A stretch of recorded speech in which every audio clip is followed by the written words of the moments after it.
We are born free. And we will die free.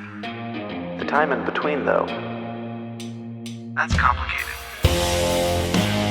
In that time, governments, institutions, and our egos will limit our ability to find true freedom in this life. These are real stories of real people overcoming the odds, persevering in justice, and unlocking their potential. Welcome to Finding Freedom. Here's your host, John Odermatt.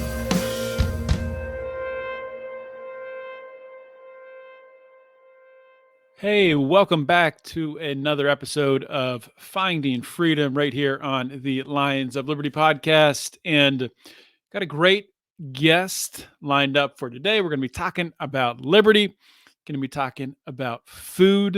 It's going to be a little bit different for today. So get excited about it. I will introduce my guest in just a moment. Before I do that, I just want to remind you all, speaking of food, delicious food, I want to remind you all about masa chips. If you haven't tried masa chips yet, why haven't you? I don't know. They're delicious. They are good for you. And they don't have any seed oils. So most tortilla chips, either the regular kind, they're fried in whatever different kind of seed oil, be it mostly canola, probably, sometimes sunflower. So most tortilla chips, the bad ones, normally they taste good, right? But most so-called healthy ones either are not healthy and do contain seed oils, or they taste like cardboard. Well, what masa chips has done is they've created a tortilla chip that is both healthy and tastes incredible. It is fried in grass-fed beef tallow, a little bit of queso on that chip, and it'll make all of your dreams come true. I promise you that. You can buy masa chips by going to masachips.com and using promo code LIONS for 10% off. We've had a lot of great feedback. A lot of the audience out there is going and taking advantage of this deal. So don't pass it up. One more thing I will say is today's episode, once again, we have a bonus segment with the interview. So be sure to join the Pride, patreon.com/Lions of Liberty, or at locals, lionsofliberty.locals.com to hear the bonus. And without any further delay, let's get to today's show. Okay, we are live to the Lions of Liberty Pride. I'm joined here today by Dann Reid. He's the host of a podcast called Eating Liberty. It used to be called the Culinary Libertarian. As you can tell by the names here, he's into cooking, he's into politics, liberty, nutrition, and we'll talk about all of the above. Dann Reid, welcome to Finding Freedom. Well, thank you for having me on.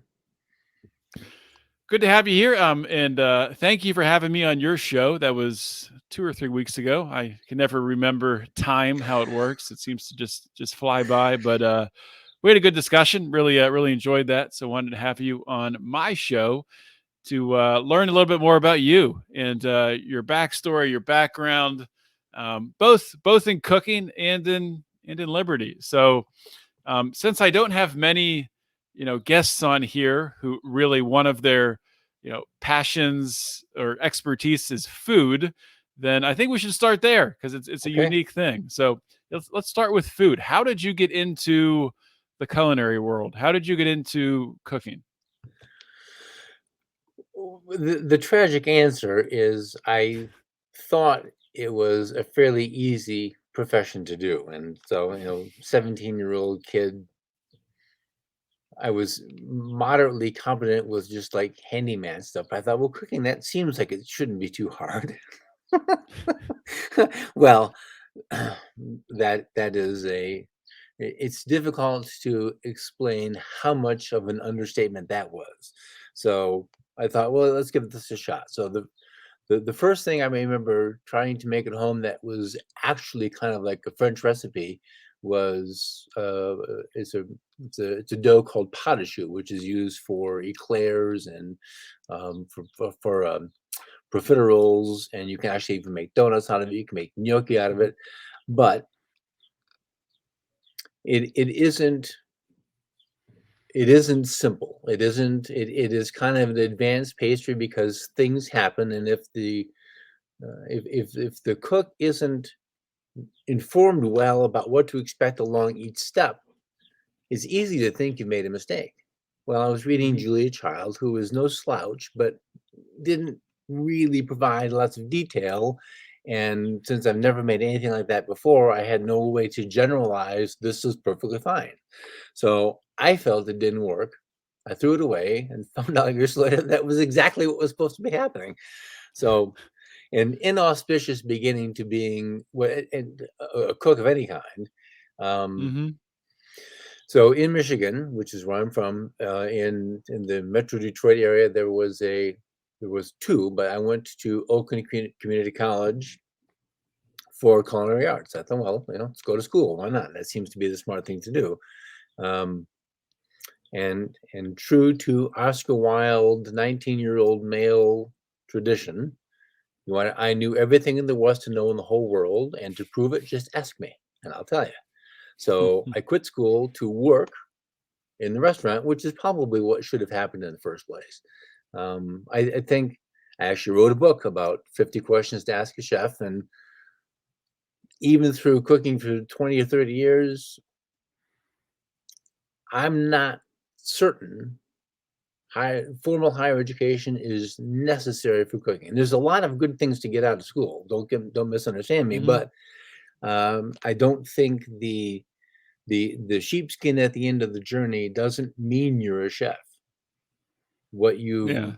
maybe gotten from the science-based classes, and the thing that the school gives you is room to fail, where on the job, room to fail is going to cost somebody cash. Room to fail at school, Right. it's designed to make mistakes so you perfect your skill, or at least acquire a skill. So, but anyway, so went from going to school to working in a job, and then just sort of followed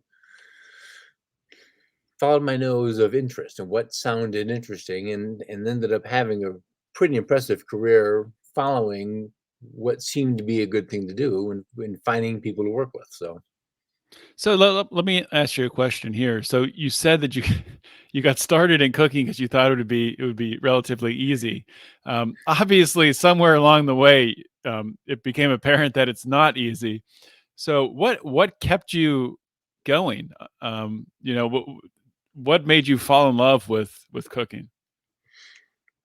it's a spectacular question, and the answer took me.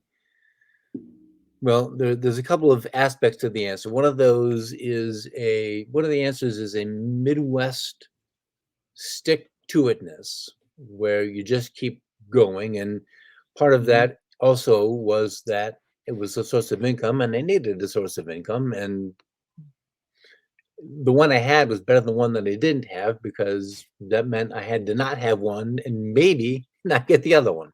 So Right. there was some practicality in at least having a job. There's the thing that took me a long time to figure out was what appeals to me the most about cooking was, it's crazy to say because there's no glory in it. There's no wow, look what you did, but the prep, the organizing.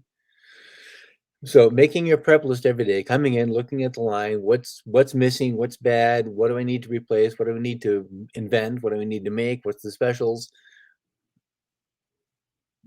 building a system and a structure for what prep for the day is going to look like is a really very satisfying thing, especially when you get it done on time for service, and all Mhm. the little hotel pans are filled on the line. You're ready to go. Everything's stocked up. You got all your proteins. You got all your veggies. Like, yeah, we're ready to go. It's gonna be a great service.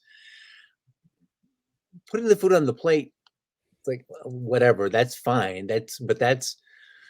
And some people enjoy that a great deal. And it's nice to Mhm. see a well-made plate, but it's production work. It's piecework. It's just, it's Texas Instruments building calculators. The the skill part, just skill in cooking, but the organizing your time, getting everything done well, and on Mhm. time, ready for service. There's a level of satisfaction in doing the base prep stuff and having it ready. And it turned into having the meats and the fish cut. I don't know why, but I absolutely adore butchering fish. It's a thrill to do, and part of it is there's a skill to it. So having the skill and being good at the There's skill is absolutely a skill rewarding. to it. Yeah, I've tried to butcher fish, but I mean, yeah, I'm decent at it, but I'm sure you're 100 times better. But absolutely Well, skill involved. it's fun, and so when you have this is,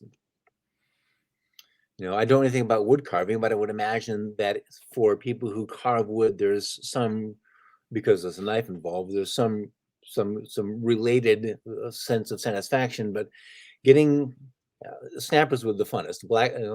Colloquially in the Gulf of Mexico and in the Panhandle of Florida, you get black snapper. They're called something else, and people insisted that doesn't exist. But so, and maybe a 2-pound snapper, nice sharp knife, and one time down the back, all the way to the spine, and you get. Now, if you've never cut fish, this doesn't make any sense. But when we get a really fresh fish and get that fillet off the frame, tilefish was the best for this. But the light hits it, and there's a translucence Hmm. rainbow effect to that superb flesh of just, and that sounds kind of gross, but just that clean cut of a fish. It's like, wow, Hmm. it's like, wow, I want to do that again. And Yeah.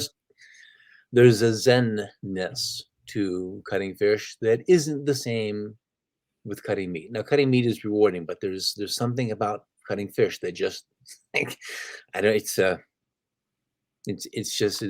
happy place. Yeah, that is interesting. I wonder if it has anything to do.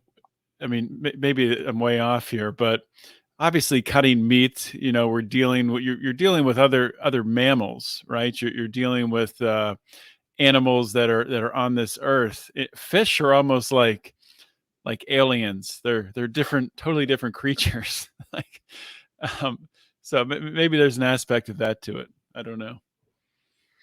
Maybe, I don't know. I um, just yeah, go ahead. Well, it's just that kind of. So most cooks either do cooking, there are hotline cooks and prep, or people in the kitchen will do baking and or pastry. It's fairly rare for cooks to venture into the bake shop to do anything more than try to steal a cookie. But so I went from baking to doing breads and then into pastries, and there's a similar kind of. It's kind of different, but similar in this appreciation of what's going on. So the fish, you're taking the fish apart, and bread, you're creating a thing. Hmm. And depending on just how far down the creation rabbit hole you want to go, in some sense, you're creating life because you're taking this dry yeast, or in the case of a sourdough, you're taking yeast that lives in the Hmm. air, and you're using that yeast's life to make this thing called a loaf of bread. It's it's a remarkable thing to watch, but it's a fascinating process, and there's a lot to know about what's going on and time and temperature and all these things. But when it's done and you take it out of the oven, it's like, wow. And then there's and maybe people know this part because they've seen enough TV shows and baking shows. When you get sandwich bread, doesn't really do this. That artisanal baked on the stone bread, Hmm. either a boule or a baguette, when you take it out of the oven and it goes from that drastic change of 500 degrees to 80 degrees, whatever your room temperature is, in short order, the crust will start to crack. Hmm. It's going to do that, and that's you come to look forward. That's your reinforcement for a job well done. And so I had some young cooks at one of my jobs, and I said, so this is baker thinking. When the bread starts to crack, after you've taken out of the oven, that's the bread saying to you, the baker, I love you too. Because it means that you have done the job Yeah. well. You have made the bread as it is intended to be, and you're being thanked for creating this thing by giving those cracks. Now, that's a feature of physics and science, and it isn't really the bread talking to you, but bakers are a little, they're I don't know what the word is, but they're a little bit more in tune with what it is that they're making because they spent a lot of time with their hands in the dough forming this Yeah. thing. I was going to say bakers don't get out much, so the bread's talking to them. But No, they don't get out much.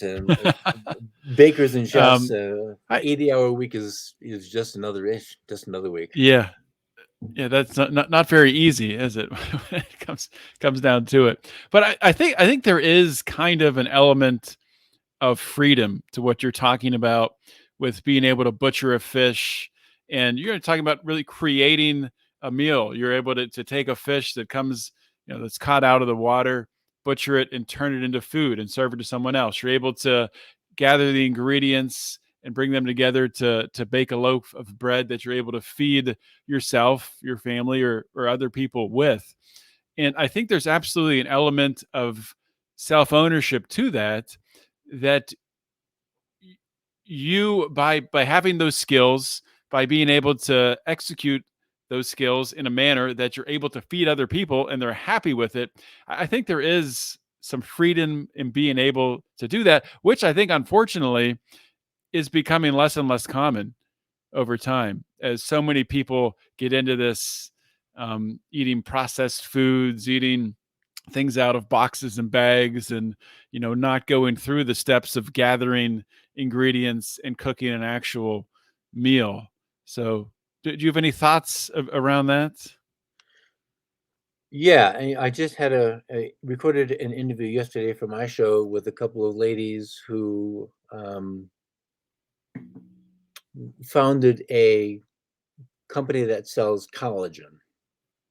And so Hmm. we were talking a little bit about the standard American diet, and those of us who grew up in the 60s, 70s, and 80s, that's what we knew. And it was, Yeah. maybe it wasn't Wonder Bread, it was Roman meal, bologna or peanut butter and jelly sandwiches, but it was this processed bread sandwich, and everything was processed, and that's just how life went. And so nowadays, maybe my myopic view is incorrect about what's really going on, but I see a lot of homesteaders on Instagram and on my Twitter and Facebook feeds, probably because I'm looking for them. Yeah. Now, maybe they aren't as plentiful as it would appear, but it seems to me that more and more people are at least aware of getting back to sort of our grandparents' fundamentals. Be it call it a thing, call it paleo.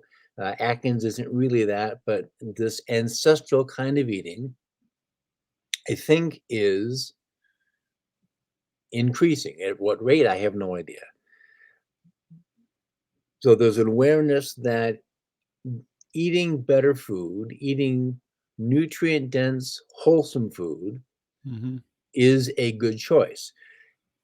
And that is challenged immediately by, holy crap, gas is $4 a gallon. Holy crap, this steak is expensive as hell. I have 4 kids Yeah. at home to feed. They need 9 meals in the next 3 days. And this box of stuff, even if it's full of poisons, Hmm. in the long term, so as libertarians, time preference, the high time preference is, I gotta feed my kids. They need something to eat. And I have $100 to feed 4 kids for 3 days. You know what gets left out is the nutrient dense, farm raised, grass finished, raw milk, all the stuff that's good for you to eat isn't purchased because you can't necessarily stretch that out. Now, some people could, and this comes a whole other problem of, through the course of getting processed foods in microwavable, 7-second dinners, people have lost the ability to cook, and the inability to cook has killed the curiosity to learn how to cook. Because why should I learn to cook when all I have to do is go to the freezer, pull out a Hot Pockets, and then beep, it's done. Yeah. Or call up No, Uber Eats, you make a phone call, it shows up at your or door in 20 or minutes. Uber Yeah. Eats or DoorDash, or there's a few other ones. Yeah, there's so it's sort of an easy problem to identify and say, well, this is an issue. Yes, it is an issue, but saying here's a solution, well, this is part of the problem in the world of politics. Is two parties have two solutions. You Mhm. have the R solution or the D solution, and they're actually going to end up being the same thing. Well, how can that be? Because, well, so how it's going to be in the government level is R and D play for the same team, and that team is against you. You're not on the Mhm. team. So whatever they do to you, they're doing to you. They're going to take your taxation and fix the problem that they probably created. So finding the solution to a simple to identify problem is extraordinarily complex. And the answer will never come in the ballot box or voting in the right guy. Guess what? The right guy doesn't exist. There is no such thing. The right guy is the guy who's not going to the ballot box, who's choosing anarchy over politics. But now we have another problem. Yeah. So I would say the right guy to fix, when we talk about the individual or the family, the right guy to fix those problems that family or that individual is going through is the person in the family. Is yes, the family itself, is the parents or the husband and wife or whoever whoever is in the family.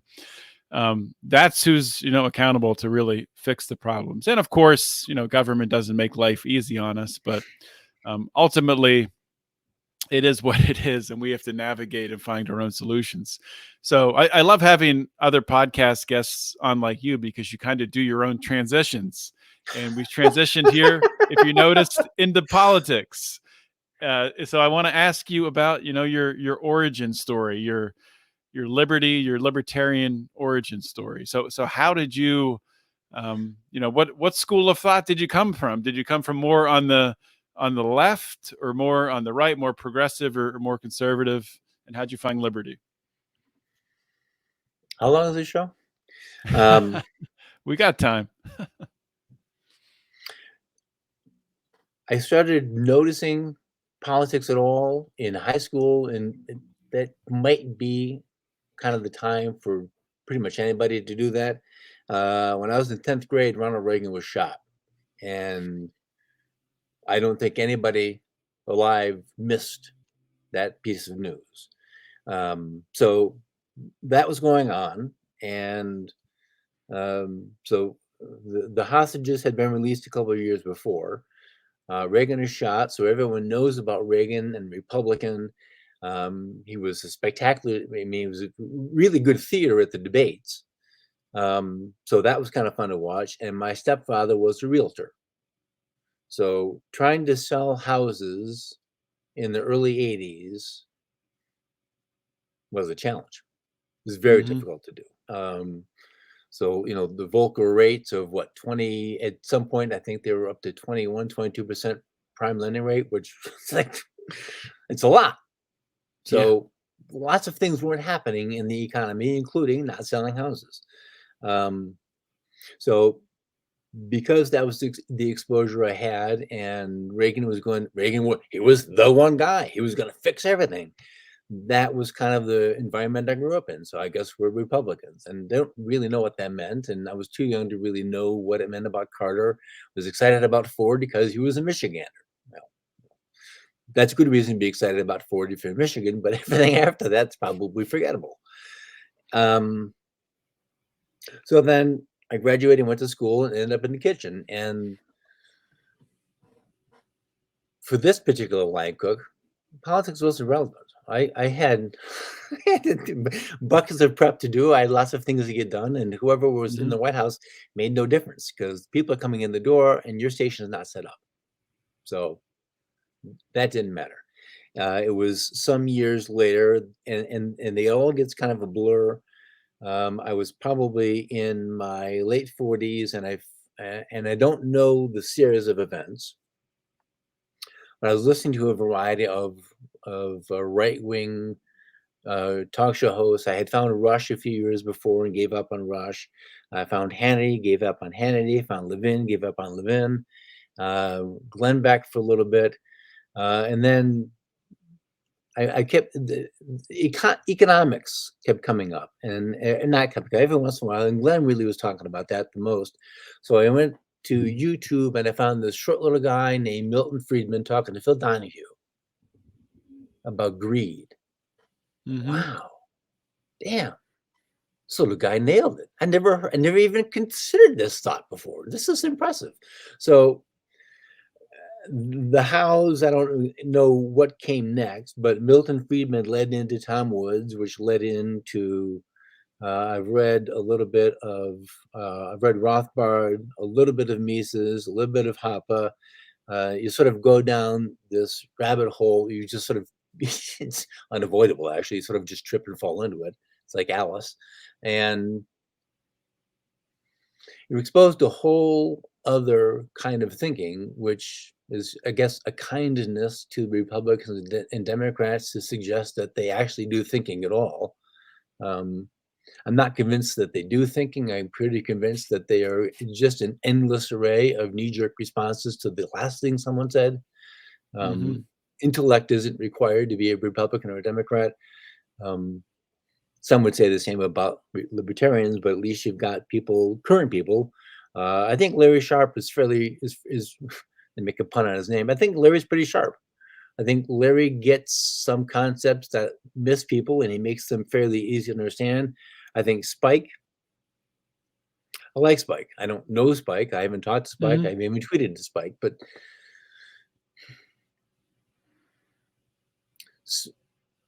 he has an impressive ability to take complex ideas and make them art, to articulate them in a way that makes sense and you understand, and does that all in 30 seconds. To say, now that's a Yeah. skill. No, I think that's so. I was gonna say, just to interject there, both with Larry and Spike, and I've met both of them and interviewed both of them. Um, and yeah, I mean, I think from a principled standpoint, they're both principled libertarians. And there's obviously there's areas I disagree with each of them on. Of course, with any libertarian, there's going to be disagreements. But I think the thing that stands out the most is they are very personable people, and they're very authentic, and you can tell that in talking with them. And I think that comes across in their videos and in their podcasts.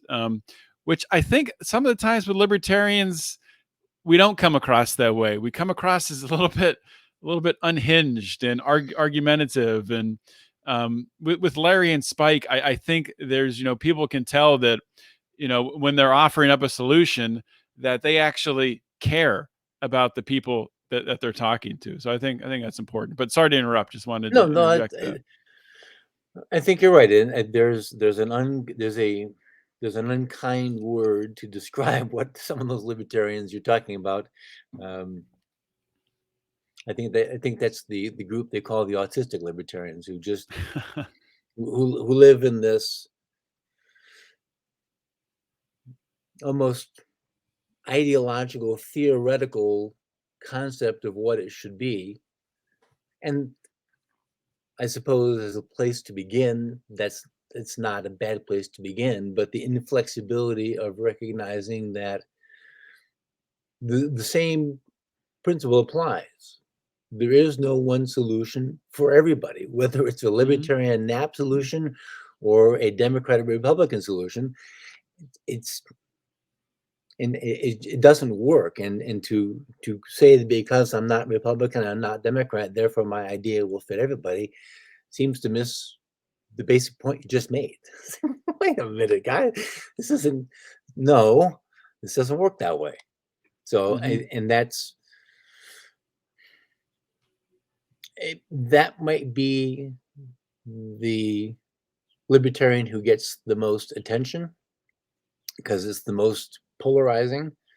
Things that make sense or sound reasonable seem to be overlooked and ignored. Yeah, well, I think you're right there. Getting attention, I think you have to be polarizing. I mean, look at Donald Trump. There's nobody who gets more attention than him, and he's easily the most polarizing person in this country. But I think you can Limiting yourself with the country. in the world, in the You know, universe, in the I thought, uh, except for Gene Simmons, I think Trump's probably the second most recognized face on the planet. it's probably true. That's kind of crazy to think about, but that's I'm sure Elon Musk is getting up there as well. His reach is getting In name, pretty yes. pretty Face, big. probably not. I do Yeah. think Gene Simmons. I don't think there's a place you can go on the planet. No, that might not be true. Some bush in the middle somewhere. But I think virtually every single person on the planet, Yeah. if you show a picture of Gene Simmons, oh yeah, and they would do the sign and stick out the tongue because everybody knows who Gene is. That's fairly Yeah. impressive, but that's another show. No, that is impressive. I think, yeah, I think kind of to go back to what I was saying, the ability to get attention is important, no matter what you're trying to do. You're trying to convince someone to persuade someone to your opinion, to your way of thinking, to sell something, or to win them over to your, your ideas, the ideas of Right. liberty. And, if we look at Ron Paul, when Ron Paul ran, especially in 2008, but also in 2012. But really, when things started to ramp up in 2007 and this movement started to grow behind him, it was some pretty radical ideas at the time, talking about ending the Federal Reserve, talking about bringing all of the troops home. I mean, these were things that were very divisive. These were things that if you mentioned them on cable news, the host would gasp, and you mentioned it during a debate, and the people, he would get booed at debates for saying stuff like that. So I think you need an element of that in order to gain attention. But just being, just trying to be divisive or just trying to cause a scene, which I think, some libertarians do with, you call it on Twitter, call it shit posting or whatever. I think that can kind of have the opposite effect. It can make you look like a joke if you do it in the wrong way. But so just to kind of next question, talking about the ideas of liberty, talking about politics, where do you fall with sort of strategy for influencing the political landscape with the ideas of liberty? Are you someone who's in favor of using the Libertarian Party as a vehicle, either locally or locally and, trying to run federal and state candidates to influence the discussion? Or are you someone who wants to influence things more outside of the political spectrum, which I think you're kind of doing in a way with your podcast, Eating Liberty? But Right. what are your thoughts on that? For the last, my sense of time on these things is bad, but I'd say for the last 6 to 8 months, I feel like I'm moving out of the identification of libertarian and more toward anarchist. Hmm. And I'm sorry, sounds terrible. There's one of the principal problems, and I think it's a problem, is that a libertarian approach to government is still going to end up depending on governance through that thing Luther Martin called the dreaded document. Maybe it was Samuel Bryan. And as long as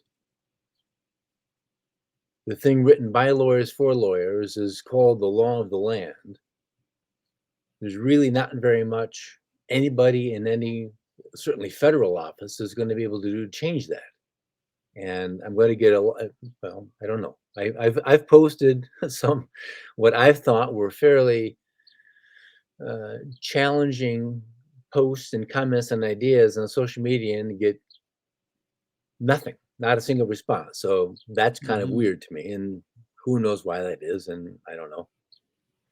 But there's not very much anybody can do with the handcuffs of the Constitution. And so there's a Spooner argument to be made that, well, see, if it did what it's supposed to do, we wouldn't be in this position. But the converse of that, maybe it's doing exactly what it was written to do. And if you go back and read the things that they don't want you to read, which were the letters between Madison and Jefferson, and it was John Jay who said the people who own the government should run the government. Well,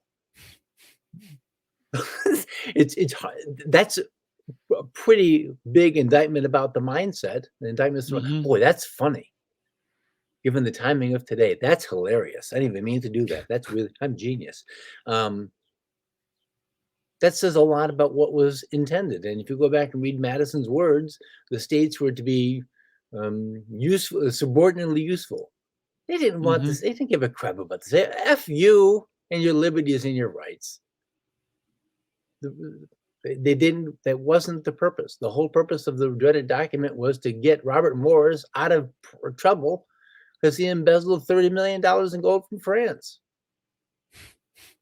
So I struggle with this idea that we can find the right person to fix the problems when they're working in the system that is the problem. So that, Right. so that's where I find the challenge, and so I end up being, it ends up being fairly good peace of mind is to be completely divorced of all that stuff, because I recognize, to me, it's all R&D and L are all fighting on the same team. They want just to be the people in charge, but they're not in charge. They're just the people administering under the Constitution. Well, that's not helping. So Yeah. it's not a particularly helpful answer to your question, but that's kind of where I've ended up. Yeah, well, when I was on your show, we talked a little bit about, optimism versus pessimism, Right. white pill, black pill. And for those who don't know, when we talk, red pill is, from the Matrix. That's, understanding, what's going on behind the curtain. Blue pill would be just buying into what the government's doing, and they look out for our best interests. White pill is having a positive outlook on the world, and black pill is having a pessimistic outlook on things to come. So where do you fall? Are you more of a, when you look towards the future, are you more white pilled or black pilled? It's a good question. I don't actually have a good answer. My Hmm. initial thought is black pilled, but I'm not sure that that's right. And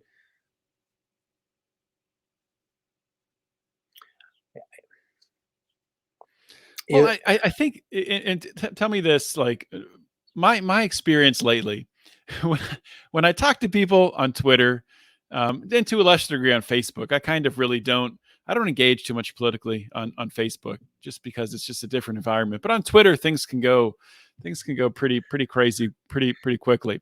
And when I can get pretty black pilled, pretty negative in some of these conversations that happen on Twitter.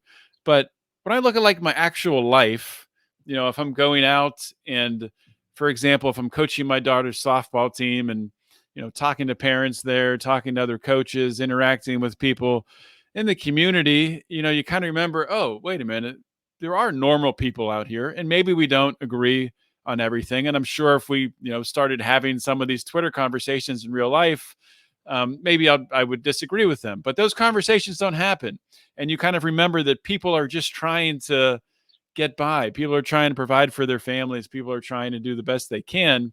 And that's still happening. So when I see that, I kind of remember, I kind of have more of a positive outlook on life, because not everyone is against, you or me, right. or, the people have a freedom outlook.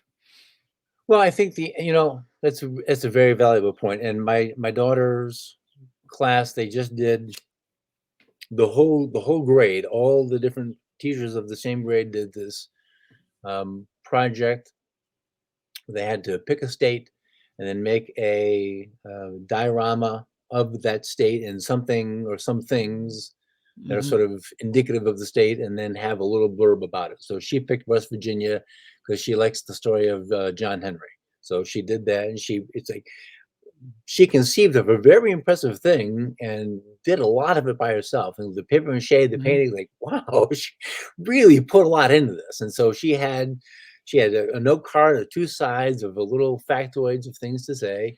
And a lot of the other kids, some of them did also very, wow, this is really impressive. You put a lot of energy, thought, and time in this. And some people had a piece of paper. And well, all right, thanks for playing.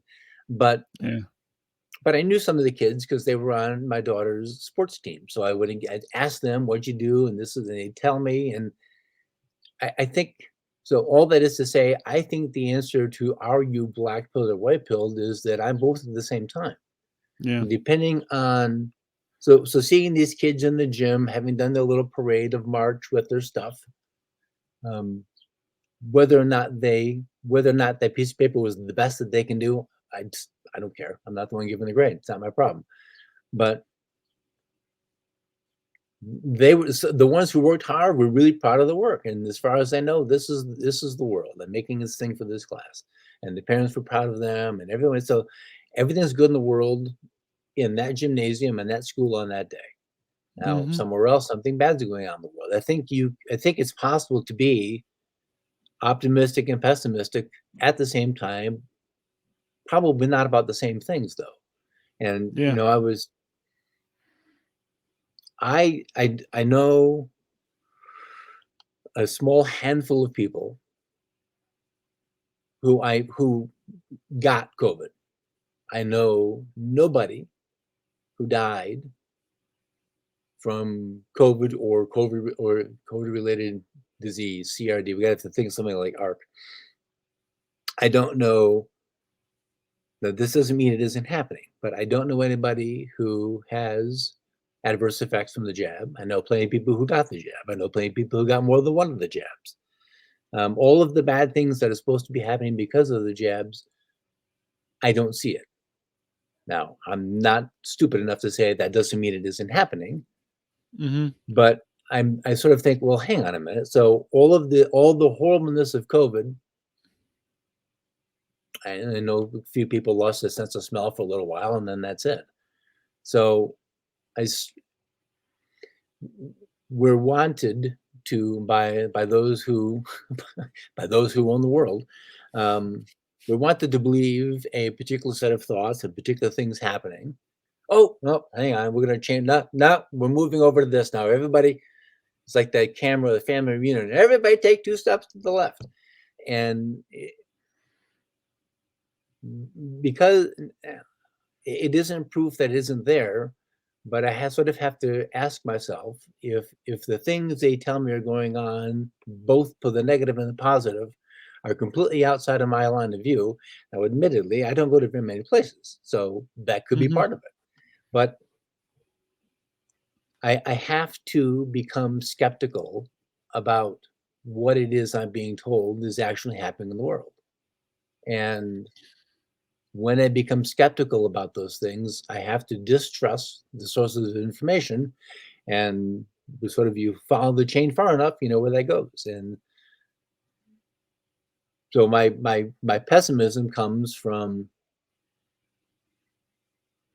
my complete lack of faith and trust that the information we're being given through the approved sources has any validity whatsoever. And so when you go to the dreaded alternative sites, and there are thousands of them, probably, I haven't counted, but there's a lot of them, and some of them are really, really, really good.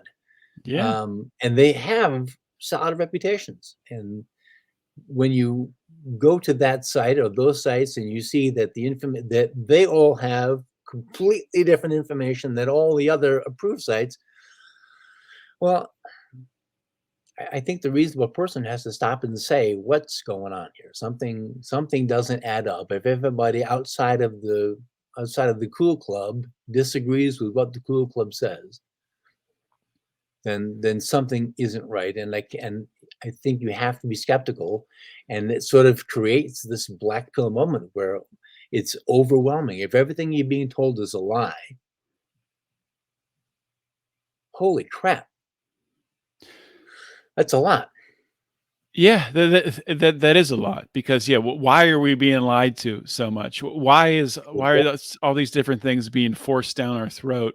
I mean, a good example, kind of what you're talking about recently was, the Russia-Ukraine war. There was that dam that was blown up, which flooded a lot of the areas, and immediately you have from every so-called official news source saying that Russia is responsible for blowing up this dam. But when you start looking into like the actual consequences behind it, and maybe Russia did do it. I have no idea. I don't know who did it. Maybe it was neither Russia or Ukraine. Maybe the U.S. did it. Who the heck knows? But it actually really hurt Russia and, the Russian territory in Crimea, which, gets 95 or 85% of their water via that dam, which, it's not going to be going there anymore. And Russia has a nuke plant, which they have occupied and are operating, which is upstream from the plant, which is now in danger. So there's a lot of things that just don't make any sense. And it's just so obvious when you see it's been communicated that this is going to be what we need to say. This is like, I don't know how they communicate on the back channels between these news stations, but when they have a solid message, where everyone is on the same page immediately, saying the same thing, doing the same dance, it's remarkable to see. But the more remarkable thing is how so many people just eat it up, and that's the scary part to me. The scary part to me, when we went from people having masks in their little Twitter profile or in their Facebook picture with their mask on, mask up, to like the next day it changed to a Ukraine flag when Russia invaded, and it was like, this is what we're talking about now. This is the new important thing we need to get behind. And it's like, whoa, let's hold on a minute here. We don't know what's happening. Let's not pick sides yet, or we don't even need to pick sides. You need to obey. So I saw Greta posted something that she demanded Russia pay for the I can't remember. I feel like she coined a word, eco terrorism or eco warfare or something like that. And it seems pretty safe bet that if Greta's for it, probably ought to be against it. Yeah. And it's probably not true if Greta's for it. Yeah, because someone's telling her to say that. She's being directed to do that. Or someone just took control of her account entirely. Yeah. There's the narrative is a funny thing, because I only follow a few senators because it's too much stupidity. I can't take many more of them. But I follow the two in Oregon, Lizzie and Bernie, and that might be maybe one other one.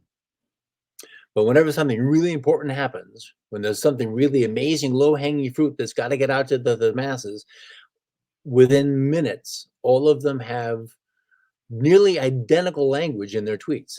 Like, and the disrespect that they don't even consider that somebody else might be following you, and that maybe all 50 of them tweet the exact same thing, that doesn't occur to them that we're too stupid or we're smart enough to recognize that. That's irksome. Like, really, you so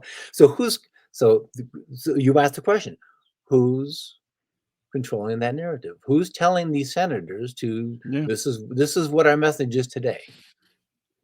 So, the elite, I don't even know what the ratio is, the 0.00001% of the people leading the country are being managed by somebody, and this is what we're tweeting today. Yeah. Well, BlackRock and Vanguard is what a lot of people go to, talking about ESG and what, why is this need to go higher. Yeah. So who's controlling them? You want the answer? That's the question. Sure. Yeah. Rothschild.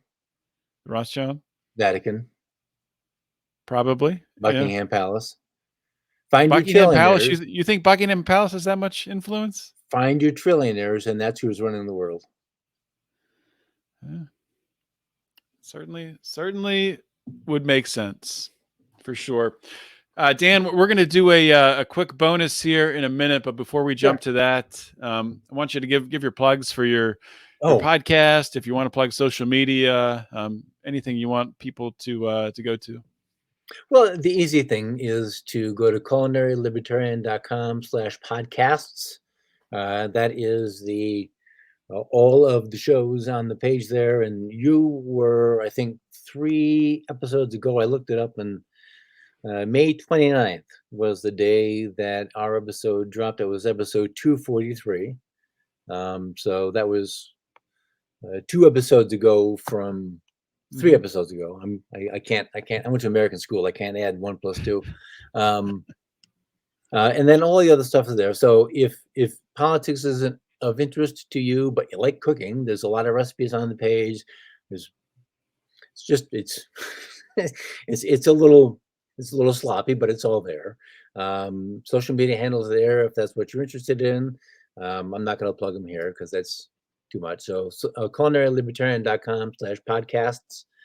The S is important at the end, and that's how you find my shows and my webpage. And for those that are listening and you're not members of the Pride, so you're going to miss the bonus show, quick sales pitch. We're going to talk a little bit more about cooking, and I'm going to ask Dan some of the questions that he asked me when I was on his show. For example, one of them, if you could cook a meal for anyone, who would it be? So if you want to hear those questions and hear a little bit more cooking, or just a little bit more, kind of relaxed, loosening the tie, talking to Dan, make sure to join the Pride to hear that. And so Dan, thanks for coming on the show. My pleasure. Thanks for having me. All right. Hope you enjoyed my conversation with Dann Reid today, the host of Eating Liberty, aka the Culinary Libertarian. Really interesting guy. And hopefully you're going to be going after this and skipping right over to the little bonus feed there for the Lions of Liberty Pride members and hearing our bonus segment. Interesting discussions there as well. You don't want to miss it. Of course, you know how to do that. I talked about it earlier at the top of the show. So go ahead, get to Patreon, get to locals, and join the Pride. The only other thing I do want to say is time to get excited. In a few days, Brian and I will be heading up to PorcFest. I don't even know the last time I was up there in New Hampshire at PorcFest. It's been years, pre-pandemic. So we're talking 5 years. That makes sense. I don't even understand how that's possible, but it's been a long time since we've been up to PorcFest. PorcFest. Looking forward to it. Looking forward to getting out there, mixing it up with the Liberty Freedom crew, the Lions of Liberty fans that I know there will be so many out there. I hope. Maybe there'll be none. Maybe I will know nobody there, which would be really, really strange. But we're doing a thing. We're sharing a tent with Matt Kibbe, Free the People. And I'm going to do a live show. Brian's going to do a live show. We're going to do a live LALDL. Brian has a really stupid idea for the live LALDL, but it'll be funny. I'm sure it'll be funny. So, and all that content that we record, of course, most of it, well, if you're in the Pride, you'll have access to all of it. Some of it will be put in our feeds here on the network feed, maybe some of it in my Finding Freedom solo feed, but all of it, as a Pride member, you will get access to everything that we record up there. Really looking forward also to hearing from RFK Jr. He's going to be speaking on Thursday morning. So really, fingers crossed. Hopefully, I can have a word with him, get a quick interview, but he's a busy man. He's running for president, so I'm not sure if it'll happen or not. So looking forward to that, and I will see you all either at PorcFest or I'll talk to you next week. Either way, always remember to keep your head up and the fire's liberty burning.